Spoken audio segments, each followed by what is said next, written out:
Ray optics का ये critical angle वाला जो कॉन्सेप्ट है बच्चों, वो आपके नीट एग्जाम में आ सकता है। ऐसा मैं इसलिए भी कह सकता हूँ क्योंकि जेई का जो लेटेस्ट पेपर हुआ है उसमें ये कॉन्सेप्ट दो दो बार रिपीट हुआ है। मॉर्निंग शिफ्ट के पेपर में भी आया है और नेक्स्ट शिफ्ट के पेपर में भी ऐसा ही बेस्ड कॉन्सेप्ट पर सवाल बना हुआ है। सवाल देखिए क्या कहता है कि यहाँ पर रिफ्रैक्टिव इंडेक्स पूछ रहा है below the base of equilateral prism. अच्छा, ये इक्विलेटरल है, इसका मतलब है एंगल कितना है बच्चों, 60 डिग्री है। अगर ये 60 डिग्री है तो ये आपका कंफर्म 30 डिग्री होगा बिकॉज ये एंगल 90 डिग्री है। लेकिन हमें इस पॉइंट पर क्या निकालना है, स्नेल्स लॉ। अगर हमें इस पॉइंट पर हम स्नेल्स लॉ लगाएंगे तो हमें ये पता होना चाहिए कि एंगल ऑफ इंसिडेंस किसे कहते हैं। जनरली स्टूडेंट यहाँ पर गड़बड़ कर देते हैं, वो यही वाला एंगल 60 ले लेंगे, गलत हो जाएगा बच्चों। हमें ये एंगल लेना है, क्यों? क्योंकि नॉर्मल लाइन के साथ जो एंगल लेते हैं उसी को एंगल ऑफ इंसिडेंस कहते हैं। और इस पर्टिकुलर पॉइंट पर क्या हुआ, रिफ्रैक्शन हुआ।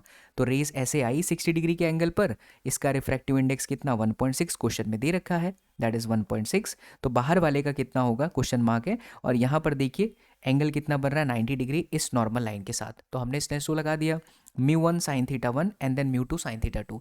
ध्यान ये रखिए कि जब भी आप लगा रहे हैं स्नेल्स लॉ, तो जब आप म्यू 1 लिखते हैं तो म्यू 1 का मतलब है फर्स्ट मीडियम के रिफ्रैक्टिव इंडेक्स ने कितना एंगल बनाया नॉर्मल लाइन के साथ। अगर ये छोटी छोटी बातें आप ध्यान रखोगे तो फिजिक्स आपके लिए बहुत बेहतर होता चला जाएगा। अदरवाइज आपको फिजिक्स में बहुत डर लगने लगता है बच्चों, आई नो, बिकॉज मैं ईयर्स बहुत सालों से जो है, बहुत सालों से मैं पढ़ा रहा हूँ।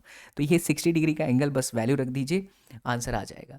अगर आप चाहते हैं कि हम जेई के और सवाल करें और वो भी रिलेवेंट, जो कि नीट एग्जाम में पूछने के ज़्यादा चांसेस है बच्चों, तो कमेंट सेक्शन में आप मोर प्रैक्टिस लिख दीजिएगा। हम जेई की और भी वीडियोस लेके आएंगे। साथ ही अगर आप मोर प्रैक्टिस जैसे ही लिखते हो, मुझे फॉलो जरूर कर लेना, तो डायरेक्टली आपको डीएम में एक पीडीएफ मिलेगा बच्चों, जिस पीडीएफ में 2027 के स्टूडेंट अगर आप हैं तो फिजिक्स के, केमिस्ट्री के, बायो के कौन कौन से इंपॉर्टेंट चैप्टर्स हैं और उन्हें कैसे वीकली फिनिश करना है, वो उसका डिटेल भी आपको मिल जाएगा, उसकी पीडीएफ मिलेगी। साथ ही मेरा जो लेटेस्ट बैच है बच्चों, जिसे आप ज्वाइन कर सकते हैं, जहां पर लिमिटेड स्टूडेंट्स होंगे, उसका भी डिटेल आपको मिलेगा। एक नंबर भी मिलेगा, उस नंबर पर संपर्क साध सकते हैं। डाउनलोड कीजिए एसएसपी विद्यापीठ। मिलते हैं अगले वीडियो में। जय हिंद।